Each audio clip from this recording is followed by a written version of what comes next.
j'espère que vous allez bien. Je m'excuse par avance de ma dégaine de ouf. Je sais pas ce que j'ai aujourd'hui, je suis frigorifiée. Donc bon, j'ai un t-shirt, un pull, une écharpe, un gilet par au-dessus. Voilà, au moins j'ai le combo et j'ai bien chaud. Comme chaque année, je vais vous faire ma vidéo des tops et des flops, comme je les appelle, de mes plantes, qui m'ont donné de la joie cette année, et celles que je ne comprends rien, ou enfin voilà, celles qui sont catastrophiques. Voilà, on va dire ça comme ça. L'éclairage est peut-être pas ouf. Bon, les lampes vont, mes lampes aussi là.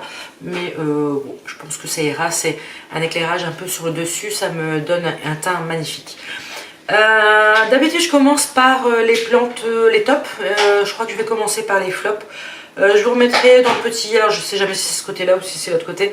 Je pense que ça va être là. La vidéo de l'année passée... et en même temps, j'ai le chien qui me ramène son os. Vous alliez voir ceux qui étaient les tops et les flops de l'année passée. Je vais voir s'il se calme, sinon je vais lui enlever son os. Ça va à peu près. Ça va m'énerver, mais je crois que je vais lui enlever.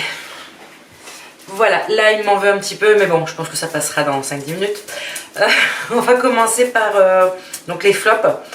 J'ai deux plantes à peu près de la même famille. Mais on va commencer d'abord par celle qui est toute seule, c'est-à-dire ça. Alors ça, c'est un Ceropedia Woody, hein, c'est la chaîne de cœur, qui est assez longue, hein. Pas de souci, il essaye de piquer son os. Elle est assez longue, mais en fait, bon, elle est totalement dénudée. Elle continue de pousser, hein. Les codex sont magnifiques, hein, ils sont assez gros, tout ça. Alors voilà, c'est mon flop de cette année. Je sais pas si je vais la garder, si je vais tout couper à ras pour repartir. Voilà, je me demande si dans les endroits où je l'ai mise, comment dire, elle a assez de luminosité aussi. Ça peut faire partie des petits tracas qu'il y a. Mais voilà, bon, peut-être que au printemps, je raserai tout et puis on repartira sur quelque chose de plus propre. On verra bien, mais... ouais, on va dire qu'il y a, allez, 20% de chances que je la garde, quoi. Je pense que c'est pas... Pourtant, les codex sont magnifiques, hein, mais voilà, je la comprends un petit peu, hein, mais voilà, c'est le fait de ma maison qui n'est pas adaptée pour elle, tout simplement.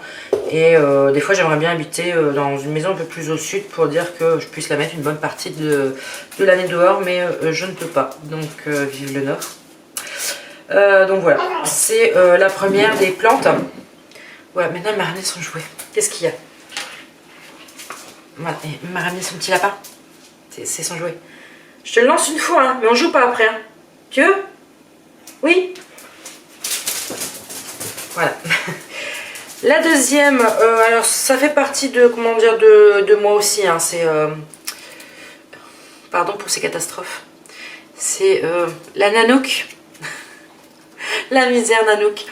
Elle avait très bien reparti, elle était magnifique, hein. Mais le fait du manque d'arrosage et comment dire, je cherche le mot. Le temps que je m'occupe d'elle, en fait, je ne m'occupe pas assez d'elle. Et c'est des plantes qui ne vous pardonnent pas quand vous oubliez un ou deux arrosages. Bon, là, ça fait un petit moment qu'elle n'a pas été arrosée. Voilà, c'est des plantes qui... je pense que ça fait partie des plantes que je ne vais plus prendre. Parce que bon, si je la mets dehors cet été elle va être magnifique, mais dès que je la rentre c'est catastrophique. Et puis voilà, je suis pas encore assez dessus et on en reparlera avec la troisième qui est de la même famille, qui est encore jolie mais qui m'énerve aussi. Je vais vous la montrer tout de suite. C'est celle qui est en suspension juste derrière, donc c'est la Zebrina. Alors elle m'énerve parce que si elle s'accroche pas là où il y a. Voilà. Elle m'énerve un peu parce que à chaque fois en fait je lui remets des boutures en haut, mais elle se redégarnit facilement. En fait c'est limite une plante où il faut régulièrement couper, remettre en eau, replanter. Voilà. C'est pas, je trouve que c'est pas des plantes qui sont faites pour l'intérieur. Ou alors si vous avez un temps vous consacrez à vos plantes. Si je marche sur le chien ça va pas le faire. Un temps pour vous occuper de vos plantes, mais suffit que voilà, pendant on va dire une bonne semaine, je m'en occupe pas, bah ça y est, il va y avoir des feuilles qui vont sécher, elle va se dégarnir, elle va être jolie. Voilà. Donc je pense que ces 3 plantes là, je vais quand même essayer la Ceropegia woody, mais je crois que ces 3 plantes là, c'est 3 plantes que je vais me séparer pour cette année 2025, parce que bah voilà, déjà je me donne pas de joie. Par moment j'ai du temps pour m'occuper de mes plantes, et par moment j'ai on va dire 2-3 semaines de fou, et du coup si c'est des plantes qui ont besoin d'un arrosage régulier ou d'un entretien régulier, et ben j'ai un petit peu de mal avec ça. Donc je pense que ça va faire partie des plantes, je vous en avais parlé, que j'allais me séparer de quelques plantes. Ça va faire partie des plantes que je vais me séparer, parce que voilà, c'est pas joli, puis voilà, ça m'énerve, c'est ça qui m'énerve. Mais l'embêtant, c'est que je la vois, et j'adore ces couleurs un peu argentées, et ces feuilles rouges, hein, j'adore. Mais si à chaque fois elle est pas jolie comme ça, et chaque fois je dois la rempoter tous les 4 matins, ça va m'énerver. Donc voilà pour les flops. On va continuer avec les tops. Alors en premier top, on passe sur un pothos, sur le Golden Pothos. Alors pourquoi je pars sur celui-ci? Bon, il a très bien grandi, hein, déjà depuis que je l'ai depuis quelques mois. En fait, à la base, je vous avais dit, d'ailleurs c'est dans ma vidéo sur les pothos, il me semble que je vous la mettrai dans le 8, que je n'aimais pas le Golden Pothos. Pour moi, j'avais dit, c'est la plante de grand-mère par excellence. C'est vrai qu'on en a tous connu chez nos grands-mères, et voilà. Et j'avais dit, j'en prendrais pas. Et finalement, donc j'ai eu cette petite bouture. Et je commence à l'aimer. En plus, celui-ci est très léger niveau variegation. Vous voyez là, c'est un petit peu sur la feuille là. Ici, c'est quelques petits points. C'est vraiment, je vais essayer de vous les mettre peut-être à la lumière pour que vous voyez, mais je n'arrive pas à cadrer. Bon, vous voyez peut-être un petit peu par transparence. Voilà, c'est très léger comme variegation. Hein. Désolée pour la luminosité, peut-être par transparence. Voilà, on voit un petit peu, c'est très léger. Et je commence à l'aimer de plus en plus. Voilà, donc c'est une bonne surprise pour cette année. Je suis en train de regarder en même temps le système racinaire, qui est plutôt pas mal du tout. Voilà, on voit bien qu'il est là en bas. C'est pour ça que je vous disais que j'aimais bien les pots transparents, comme ça on voit bien le système racinaire à travers.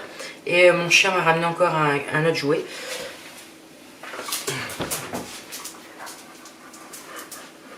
Et il a de la force. Ah. Arrête. Voilà son style de jouet. C'est des petits jouets que je prends à quelques centimes sur les brocantes. Et puis il en a plein. Voilà. Et il a un bac, et des fois il va chercher celui-là qu'il a envie.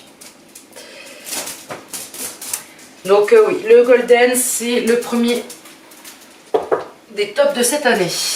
Alors mon deuxième top, c'est aussi la plante, mais aussi la façon que je la cultive. C'est une Oya, c'est l'Oya Australis Lisa. Pourquoi celle-ci? Parce que vous saviez que j'avais un grand pied, et je l'ai divisé en deux. J'ai fait une partie en pont et une partie en terre standard, en terreau standard. Et je trouve qu'en pont, c'est une plante qui adore ça. Voilà, ça se passe super bien. Elle m'a refait plusieurs feuilles depuis.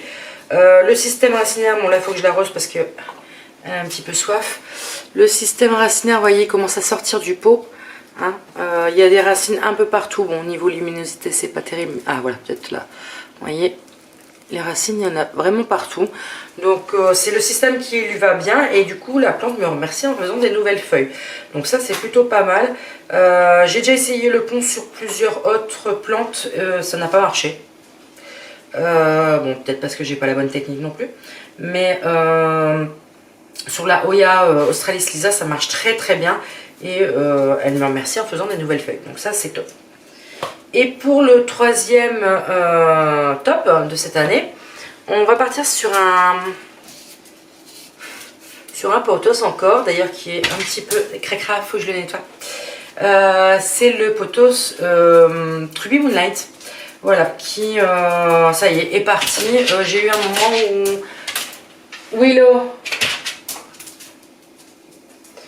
qui embête les chats, J'ai eu un moment où la plante a complètement végété et ça y est, j'ai compris en fait ce qui n'allait pas. C'était bien sûr ma culture, hein, c'est pas la plante. Et du coup, là j'en suis à 3, comment dire, 3 bouturages. J'en suis à 3 bouturages dans la terre directement. Hein. Je fais des marcotages directement. D'ailleurs, celui-ci, je vais pouvoir le couper. Il tient très bien. Alors, j'ai celui-ci qui m'a fait de très très grandes feuilles. Vous pouvez voir celle-ci, elle est immense. Niveau éclairage, c'est pas top. Mais bon, en ce moment, il fait vite noir. Donc voilà. Bon, là, on voit que c'est l'hiver. Vous voyez, là, vous auriez pu me refaire une petite feuille dans tout. Voilà, c'est l'hiver et bon, il y a un petit peu de mal, mais bon, c'est pas la mort. Ici, j'ai un deuxième marcotage que j'ai fait. D'ailleurs, je vais pouvoir couper la séparation entre les deux avec une nouvelle feuille qui vient de s'ouvrir. Et sur le pied mère qui est juste là, j'ai une troisième qui arrive et une sur le bord aussi également qui arrive. Donc ça me fait 4 feuilles. Là, ça y est, il est reparti du feu de Dieu. Donc franchement, je suis bien contente d'avoir compris son système. Je suis en train de regarder, ça va. Mais je regardais si les racines ne sortaient pas par en dessous, on ne sait jamais. Mais non. Donc oui, franchement, ça fait partie de mon top de cette année. J'adore voir les... Pardon, je galère à remettre ma scoop. Voilà. J'adore voir les nouvelles feuilles arriver, se déplier, voir si elles seront très très bien argentées, si elles seront vachement grandes. Celle-ci, franchement, c'est la plus grande que j'ai. La petite dernière, elle est vraiment un petit peu kiki sur celle-ci. Par contre, là, elles vont être pas mal. Hein, donc c'est plutôt bien. Elle est devant la baie vitrée, donc elle a l'éclairage qu'il lui faut. Voilà, donc franchement je suis ravie de ce petit potos pour cette année.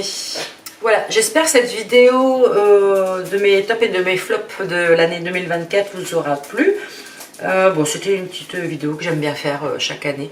Voilà, on fait un petit point et encore 3 c'est pas énorme parce que niveau flop je peux vous en sortir 5-6 facile. D'ailleurs j'ai une plante qui va plutôt mal, faut que j'aille regarder ça aussi. Mais voilà, ça donne une petite idée des humeurs de l'année, de mes plantes et celles qui m'ont le plus réjoui. Et avant de... comment dire, j'ai fait d'abord mes tops et mes flops et j'ai été voir la vidéo de l'année passée parce que je ne sais même plus ce que je vous avais dit franchement. Et je suis contente parce que je crois qu'il n'y en a aucune qui fait partie du truc. Donc chaque année, une plante me donne plus de joie qu'une autre. Voilà, c'est chacune leur tour et c'est top. Bon, sur ce, je vous laisse. Si vous voulez connaître la suite des aventures, n'oubliez pas de vous abonner. Et on se retrouve plus tard. Ciao, ciao.